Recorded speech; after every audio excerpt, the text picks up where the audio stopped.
जय हिंद दोस्तों, स्वागत है आप सभी को। आज हम लोग क्लास 6 के सिविक्स चैप्टर विविधता की समझ इसके बारे में हम लोग जानेंगे।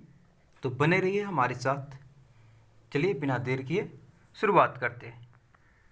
देखिए लिखा हुआ है कि आपकी उम्र के 3 बच्चों ने ऊपर दिए गए चित्र बनाए। कौन से ऊपर में? देखिए जो दिख रहे होंगे 3 चित्र, ये 3 आकृतियाँ जो दिख रही है ये 3 बच्चों ने बनाई और आपको भी बनाने के लिए बोला गया है। और आपको कंपैरिजन करना है कि क्या तीनों में से, चारों में से आप जब बनाएंगे तब चारों में से कुछ भिन्नता है या बिल्कुल अलग है आकृतियाँ, या कुछ कुछ मिल रही है। तो आपको ये पता करना है। जैसा देख सकते हैं फर्स्ट जो बनाए हैं ये बंदा, इनसे जो ये बना है ये बिल्कुल अलग है, मतलब कोई मैच नहीं आ रहा है। तीसरा जो बना है ये भी बिल्कुल अलग है, तीनों एक दूसरे से अलग है। और जब आप बनाइएगा तो कंपैरिजन करना है तीनों में से, चारों में से आपका कैसा है। तो आपका भी अलग ही होगा। क्यों होगा? क्योंकि सबका जो कलाकारी करने का जो अलग अलग तरीका होता है क्या नहीं। उसके बाद जैसे क्या हुआ कि जैसे तीनों, देखिए लिखा हुआ है, तीनों से बहुत भिन्न हो, जैसे कि ये तीनों चित्र भी आपस में एक दूसरे से नहीं मिलते। क्या मिल रहे थे? क्या एकदम नहीं मिल रहे थे। ऐसा इसलिए है कि सबका चित्रकारी करने का अपना अपना तरीका होता है। जिस तरह हमारी चित्रकारी में भिन्नता है उसी तरह हमारे रंग रूप खान पान आदि में भी भिन्नता है। ये तो बिल्कुल सही है।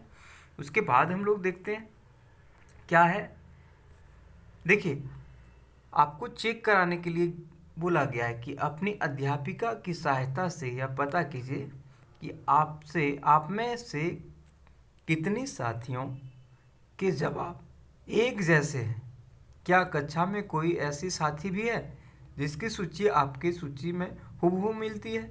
तो कौन से, क्या चेक करवाना है? तो देखिए नीचे यहाँ दिया हुआ है, फिल इन द ब्लैंक्स भरने के लिए बोला गया है। तो आपको भर देना है और इसे आपको आपके टीचर को बताना है। अपने टीचर को बताना है कि क्या इनमें से किनका किनका सही है, और जो फिल इन द ब्लैंक्स भरने के लिए जो दिया गया है उसमें से किसका सही सही, मतलब एक जैसा सेम आंसर है। तो हो सकता है कि किन्हीं का सेम हो भी सकता है कि किन्हीं का बिल्कुल से अलग अलग हो, और ऐसा भी हो सकता है कि कुछ अलग हो और कुछ सेम हो। उसी तरह आपको चेक करना है अपने अध्यापिका के द्वारा। उसके बाद देखिए, हालांकि ऐसा होगा कि कई साथियों के कुछ जवाब आपके जवाबों से मिलते जुलते होंगे। कितने साथियों को आपके जैसी किताब पढ़ना पसंद है? आपकी कक्षा के विद्यार्थी कुल मिलाकर कितने भाषाएं बोलते हैं? इनमें अब तक आपको यह अंदाज़ा हो गया होगा कि कई मामलों में आप अपने साथियों की तरह, और कई मामलों में आप उनमें से क्या है, बिल्कुल अलग है, बहुत ही अलग है। अब देखिए दोस्ती, दोस्ती करना, एक कहानी दिया हुआ है, उसको चलिए पढ़ते हैं, उसके बाद पता करेंगे और सीखेंगे कि क्या इससे सीख मिल रही है। तो देखिए क्या है कि दोस्ती करना, क्या ऐसा इंसान से दोस्ती करना आपके लिए आसान होगा जो आपसे बहुत भिन्न है, बहुत ही अलग है? नीचे दी गई कहानी पढ़े और इसके बारे में सोचे। मैंने इसे एक मजाक की तरह लिया, मजाक जो कि फटे पुराने कपड़े पहने उस छोटे से लड़के के है। किन लड़के के? तो देखते हैं किन लड़के के हैं। उसके बाद देखिए क्या है,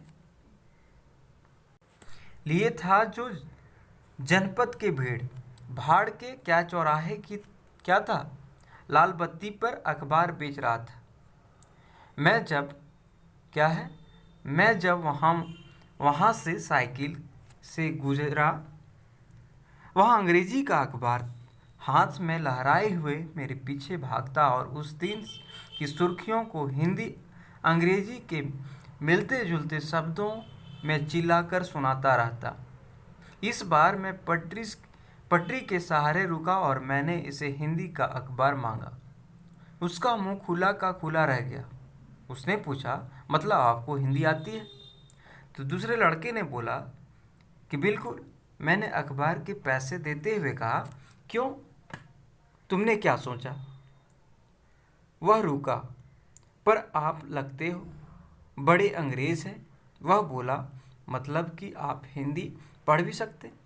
यानी कि देखिए, इतना तक देख सकते हैं कि एक आदमी है जो चौराहे पे क्या है, पेपर बेच रहा है, और दूसरा आदमी उस पेपर को लेने के लिए गया और हिंदी से बोला।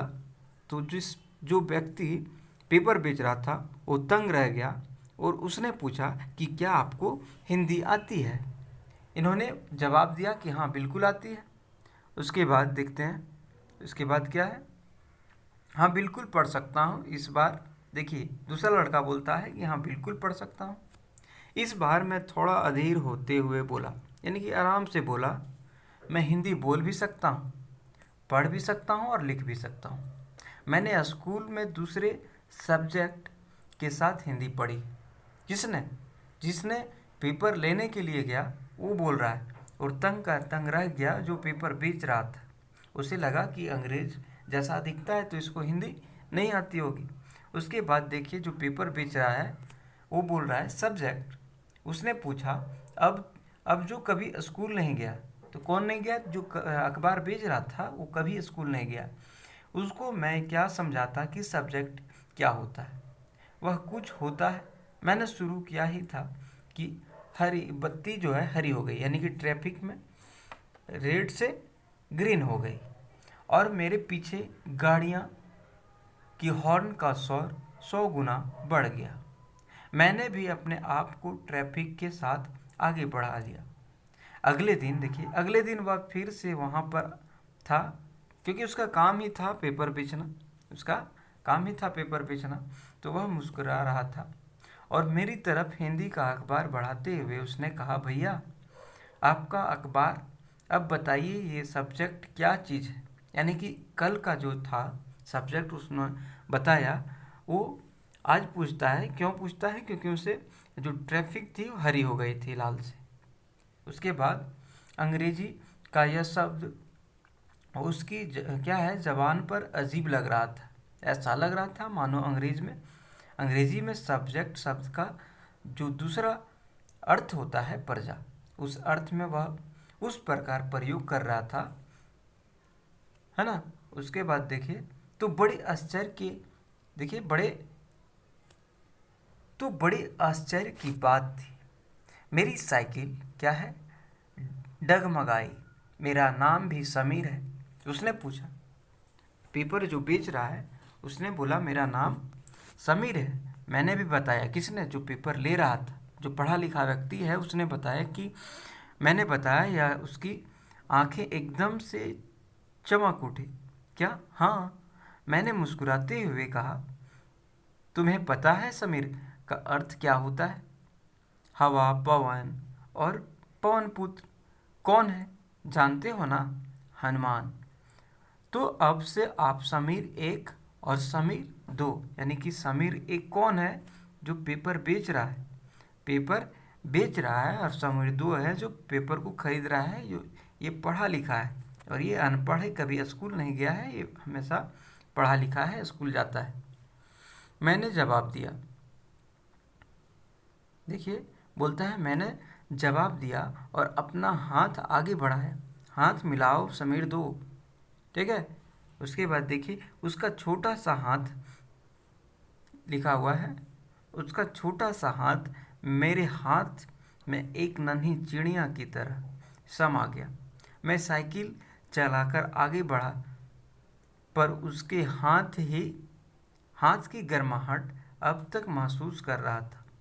अगले दिन उसके चेहरे पर उसकी क्या है, ची चिर परिचित मुस्कान नहीं था। मेरठ में बड़ी गड़बड़ हो गई है। कौन बोला? जो पेपर बेच रहा है, उसने अगले दिन देखा कि वो थोड़ा सा सेड, यानी कि एकदम सेड था, उतना खुशी नहीं मिल रहा था। बोल रहा है, मेरठ में बड़ी गड़बड़ हो गई है। उसने कहा, वहाँ दंगे में बहुत लोग मारे गए। मैंने मुख्य अखबार की सुर्खियों की तरह देखा, बड़े बड़े अक्षरों में लिखा था, सांप्रदायिकता दंगे, लेकिन समीर मैंने शुरू किया ही था। मैं मुस्लिम समीर हूँ, वह बोल पड़ा, और मेरे सभी लोग मेरठ में हैं। उसकी आंखें भर आई जब मैंने उसके कंधे पर हाथ रखा। उसने नज़र ऊपर नहीं उठाई। उसके बाद देखिए अगला क्या है। अगले दिन वह चौराहे पर नहीं था। न उसके अगले दिन वह दिखा और न आगे फिर कभी अंग्रेजी या हिंदी का कोई अखबार मुझे नहीं बता सका कि मेरा समीर तो आखिर कहाँ गया। उसके बाद क्या है कि जहाँ समीर एक को अंग्रेजी ज़्यादा अच्छी लगती है, वहीं समीर तो हिंदी बोलता है। हालांकि दोनों की भाषाएं अलग अलग हैं, फिर भी दोनों एक दूसरे से बात कर पाए। उन्होंने उसके लिए प्रयास किया क्योंकि उनके लिए बात करना महत्वपूर्ण था। समीर एक और समीर दो की धार्मिक संस्कृति पृष्ठभूमि भी अलग है। जहाँ समीर एक हिंदू है, वहीं समीर दो मुसलमान है। दोनों में दोस्ती हो गई क्योंकि दोनों दोस्ती करना चाहते थे। खान पान, पहनावा, धर्म, भाषा आदि ये भिन्नता विविधता के पहलू हैं। यानी कि देखिए सबका अलग अलग धर्म है, खान पान भी अलग है, पहनावा ओढ़ावा सबका अलग अलग है। अपने विविधि धार्मिक और सांस्कृतिक पृष्ठभूमियों के अलावा समीर एक और समीर दो कई अन्य मामलों में भी एक दूसरे से अलग थे। तो कैसे अलग थे? देखिए समीर एक पढ़ा लिखा है, समीर दो बिल्कुल अनपढ़ है क्या नहीं? ये कभी समीर एक हमेशा स्कूल जाता है और ये समीर दो जो है वो कभी स्कूल तक नहीं देखा है। तो यही सब अंतर है सबका। ये दोनों का पहनावा अलग है, भाषाएं अलग है ना, खाना क्या है, खाना अलग है, सभी तरह की चीज़ें एक दूसरे से अलग है। उसके बाद देखते हैं, ये बोलता है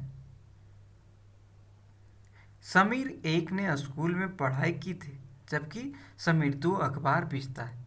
यही बताए कि डिफरेंस क्या है, एक बेचता है, एक पढ़ा लिखा है, एक नहीं पढ़ा लिखा है। समीर दो को स्कूल जाने का मौका मिला ही नहीं। अपने संभवतः अपने इलाके में ऐसे कई लोगों को देखा होगा जो गरीब हैं और जिनकी भोजन, घर और कपड़े की ज़रूरतें भी पूरी नहीं होती। यह फ़र्क उस फ़र्क से अलग है जिसके बारे में हम लोगों ने क्या किया, पहले पढ़ा। यह विविधता का रूप नहीं है बल्कि गैर बराबरी का रूप है। देखिए सब खान पान भी हो जाता, अगर दो चार पैसे हो जाते हैं ना तो सब मेंटेनेंस हो जाता है। लेकिन ये क्या है, विविधता का रूप नहीं है, ये गैर बराबरी का रूप है। गैर बराबरी का मतलब है कि कुछ लोगों के पास ना अवसर है, ना ही ज़मीन है, ना पैसे हैं, ना संसाधन है जो दूसरे के पास है। इसलिए गरीब और अमीर विविधता का रूप नहीं है, या लोगों के बीच मौजूद असमानता यानी गैर बराबरी है। जाति व्यवस्था असमानता का एक और उदाहरण है। इस व्यवस्था में समाज को अलग अलग समूहों में बांटा गया है। इस बंटवारे का आधार था कि लोग किस किस तरह का काम करते हैं। लोग जिस जाति में पैदा होते थे उसे बदल नहीं सकते थे। उदाहरण के लिए देखिए क्या है कि अगर आप कुम्हार के घर में पैदा हो गई हो तो आपकी जाति कुम्हार ही होती है और आप बस वहीं क्या कर सकते, बन सकते हैं, क्या कुम्हारी कर सकते हैं, मिट्टी का बर्तन बना सकते हैं, और क्या कर सकते हैं। कोई व्यक्ति जाति से जुड़ा अपना पेशा भी नहीं बदल सकता था। इसलिए उस ज्ञान के अलावा किसी अन्य ज्ञान को हासिल करना जरूरी नहीं समझा। इससे गैर बराबरी पैदा हुई। आप इस बारे में अगले पाठों में यानी कि अगले क्लास में अगले चैप्टर में पढ़ेंगे। तो चलिए ये समझ गए किस प्रकार गैर बराबरी है, विविधता नहीं है। गरीबी एक क्या है, गरीबी एक गैर बराबरी है और ये विविधता का प्रकार नहीं है। और ये भी समझे कि सभी लोगों का खान पान, पहनावा ये सभी का अलग अलग होता है, एक दूसरे से भिन्न होता है। अब बात करते हैं विविधता हमारे जीवन को कैसे समृद्ध करती है। तो चलिए स्टार्ट करते हैं इसको पढ़ने के लिए। जैसे समीर एक और समीर दो दोस्त बने, ठीक वैसे ही आपकी भी सहेली जो आपसे बहुत अलग होगी बिल्कुल अलग होंगे। आपने शायद उनके घर में अलग अलग तरह का खाया होगा, उसके साथ अलग अलग त्यौहार मनाए होंगे, उनके कपड़े पहन कर देखे होंगे, थोड़ी बहुत उनकी भाषा भी सीख ली होंगी। तो बहुत ही एक दूसरे से अलग होंगे, इसमें कोई दुराई नहीं है। उसके बाद देखिए, आपको शायद तरह तरह के जानवरों, रानियों, साहसिक घटनाओं या भूतों की कहानी पसंद होगी। संभवतः है कि आपको खुद कहानी बनाना भी आपको पसंद होगा। एक अच्छी कहानी पढ़ने से हमेशा खुशी मिलती है ना। उसको पढ़कर और ज़्यादा कहानियाँ बनाने के लिए नए नए विचार मिलते हैं। जो लोग कहानियाँ लिखते हैं वे भिन्न स्रोतों, किताबों, वास्तविक जीवन और कल्पना से प्रेरणा लेते हैं। ऐसा नहीं कि जो किताब लिखते हो दिमाग में आते रहता है। देखिए, एक दूसरे से देख कर, पढ़ लिख कर, है ना, समझ कर सीखते हैं और उसी को अपनी भाषा में लिखते हैं। उसी तरह कहानियाँ लिखते हैं। ऐसा नहीं कि खुद से वह कहीं से नहीं देखे हों और लिखते होंगे, ये नहीं है। कुछ लोग जंगल में जानवरों के नज़दीक रहे हुए हैं और उन्हें जानवरों की दोस्ती व लड़ाइयों के बारे में कहानियाँ लिखी। कुछ अन्य लोगों ने राजा रानियों के वृत्तांत पढ़ कर प्यार और सम्मान के किस्से लिखे। तो पढ़ लिख कर लिखते हैं, ऐसा नहीं कि उसके दिमाग में खुद से आता है। यानी कि एक दूसरे से, यानी कि जिस माहौल में, जिस पर्यावरण में रहते हैं, उसी तरह की दिमाग में भी कहानी आती होगी, है ना। क्या है, कुछ ने अपने बचपन की यादों में गोते लगाए, स्कूल और दोस्तों की मधुर यादों से निकलकर कुछ क्या है, साहस की कहानियाँ लिखी। कल्पना कीजिए कि जिनकी कहानियाँ आपने सुनी या पढ़ी है, उन सभी कहानीकारों का कहानी सुनने वालों को ऐसी जगह पर रहना पड़ी जहाँ लोग केवल दो ही रंग के कपड़े पहनते हों। पहला है लाल और सफ़ेद। मान लीजिए कि आप कहीं जा रहे हैं, मान लीजिए बहुत ही एकांत जगह में है, जिसमें क्या बोल रहा है कि दो रंग के ही कपड़े पहनते हैं लोग। कौन है? पहला लाल है, सफ़ेद है। एक तरह का खाना खाते हैं, समान रूप से केवल दो पशु पक्षी को पालते हैं।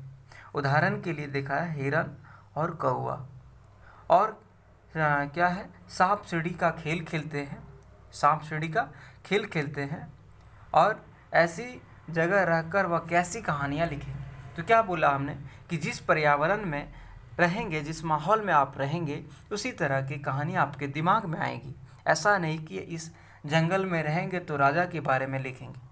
तो क्या लिख सकते हैं जंगल में? सांप के, बिच्छू के बारे में, यानी कि जानवरों के बारे में लिख सकते हैं, हवा के बारे में लिख सकते हैं, और क्या लिख सकते हैं, पेड़ों के बारे में लिख सकते हैं, कैसे दोस्ती होती जानवरों का, क्या करता है उसका, आप लिख सकते हैं कहानियों के माध्यम से। और ऐसा नहीं कि जंगल में रहेंगे तो राजा के बारे में लिखेंगे, ना दूसरे देश के बारे में लिखेंगे। तो क्या बोला कि जिस पर्यावरण में ढल जाएंगे, उसी पर्यावरण का हम लोग देखते हैं, उसी प्रकार हम लोग कहानियाँ भी लिखेंगे। भारत में विविधता। देखिए, अगला टॉपिक है भारत में विविधता। भारत विविधताओं का देश है। कैसे है? क्योंकि देखिए, भारत में अलग अलग जातियाँ के लोग रहते हैं, अलग अलग भाषा बोलने वाले लोग रहते हैं, विभिन्न प्रकार के खाना खाने वाले, अलग अलग त्यौहार मनाने के लोग, अलग अलग तरीके से रहते हैं। इसलिए ये विभिन्नता का क्या है, भारत एक विविधता है, विविधता का देश है ये भारत। उसके बाद देखिए, पालन करते हैं लेकिन गहराई। देखिए, गहराई से सोचे तो वास्तव में हम एक ही तरह की चीज़ें करते हैं। कोई भी चीज़ काम कोई करता है तो एक ही करता है, सिर्फ करने का जो तरीका होता है, देखने का नज़रिया जो होता है, वो अलग अलग होता है। समझ में आया? उसके बाद देखिए, हम विविधताओं को कैसे समझते हैं। हम विविधताओं को कैसे समझें? तो कैसे समझेंगे? देखिए, करीब 200-125 वर्ष पहले जब रेल, हवाई जहाज़, बस, कार हमारे जीवन का हिस्सा नहीं था, यानी कि जिस समय, उस समय का बात हो रहा है जिस समय ये सभी संसाधन का प्रयोग नहीं हो रहा था, हवाई जहाज़, बस, कार जो नहीं थे, तभी लोग संसार के एक भाग से दूसरे भाग की यात्रा करते थे। वे पानी के जहाज़ में, घोड़ा, ऊंट पर बैठकर जाते थे। है ना। कुछ लोग पैदल चल कर जाते थे। अक्सर ये यात्राएं खेती और बसने के लिए, नई ज़मीन की तलाश में या फिर व्यापार के लिए की जाती थी। चूँकि यात्रा में बहुत समय लगता था, इसलिए लोग नई जगह पर अवसर काफ़ी लंबे समय तक ठहर जाते थे। उसके बाद है कि इसके अलावा सूखे और अकाल के कारण भी कई बार लोग अपना घर बार छोड़ देते थे। उन्होंने जब पेट भर खाना तक नहीं मिलता था तो वे नई जगह जाकर बस जाते थे। कुछ लोग काम की तलाश में और कुछ लोग युद्ध के कारण घर छोड़ देते थे। लोग जब नई जगह में बसना शुरू करते थे तो क्या करते थे, उसने रहन सहन में थोड़ा बदलाव आता ही होगा। कुछ चीज़ें वे नई जगह से अपना लेते थे और कुछ चीज़ें वे पुरानी जो अपने पुराने ज़माने में किए हैं, यानी कि अपना जो रियल एटीट्यूड होगा, कल्चर होगा, वो अपनाते थे। इस तरह की उनकी भाषा, भोजन, संगीत, धर्म आदि में नए और पुराने की मिश्रण यानी कि मिक्स होता है। उसके बाद उनकी संस्कृति और नई जगह की संस्कृति में आदान प्रदान होता है और धीरे धीरे एक मिश्रित यानी मिली जुली संस्कृति उभरती है। देखिए, अगर अलग अलग क्षेत्र का इतिहास देखें तो हमें पता चलेगा कि किस तरह विभिन्नता संस्कृति प्रभावों ने वहाँ के जीवन और संस्कृति को आकार देने में योगदान किया है। इस तरह से कई क्षेत्र अपने विशिष्ट इतिहासकार के कारण विविधता संपन्न हो जाते हैं। समझे। उसके बाद है कि ठीक इसी प्रकार लोग अलग अलग तरह की भौगोलिक स्थितियाँ से किस प्रकार सामंजस्य बैठाते हैं जिससे वे विविधता उत्पन्न होती है। उदाहरण के लिए समुद्र के पास रहने में और पहाड़ी इलाकों में रहने में बड़ा फर्क है। न केवल वहाँ के लोगों की कपड़ों और खान पान की आदतों में फ़र्क होती है, बल्कि जिस तरह का काम करता है वो भी अलग होंगे। शहरों में अक्सर लोग क्या करते हैं या भूल जाते हैं कि उनका जीवन उनके भौगोलिक वातावरण से किस तरह गहराई से जुड़ा हुआ है। ऐसा इसलिए है कि शहरों में लोग विरले ही यानी कभी कभार ही अपनी सब्जी या अनाज उगाते हैं। वे इन चीज़ों के लिए बाज़ार पर ही निर्भर रहते हैं, डिपेंडेंट का मार्केट पे ही रहते हैं। उसके बाद देखिए, ये समझ में आया। अगर ये वीडियो आप लोगों को अच्छा लगा, सीख पाए, तो लाइक, शेयर, कमेंट और सब्सक्राइब करना ना भूलें। जय हिंद।